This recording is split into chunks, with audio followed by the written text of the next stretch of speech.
চলে যাব এখান থেকে, কেউ থাকবে না। যিনি থাকার উনিই যখন থাকেন নাই, কারো কাছে মালাকুল মউত অনুমতি নিয়ে আসে নাই, আসবে না। শুধু একজন মুহাম্মদুর রাসূলুল্লাহ সাল্লাল্লাহু আলাইহি ওয়াসাল্লামের কাছে মালাকুল মউত যখন আসছেন, তো আল্লাহ বলছে বন্ধুর কাছে অনুমতি নিয়ে ঢুকবে। অনুমতি দিলে ঢুকবে, নাইলে ফিরে আসবে। বন্ধু আমার, খবর তার অনুমতি ছাড়া যায় গর্জায় ঢুকা যাবে না।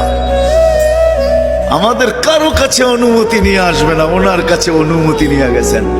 তারপরও বলছে শোনো, ঢুকার অনুমতি দিলেই কিন্তু হাত রাইখা দিবা না, আবার অনুমতি নিবা, রাখবা কি রাখবা না। বন্ধু যদি হ্যাঁ বলে তো রাইখো, যদি না বলে তো চলে আইসো। না বন্ধু আমার। কার বন্ধু? হ্যাঁ, কার বন্ধু? হাবিবুল্লাহ।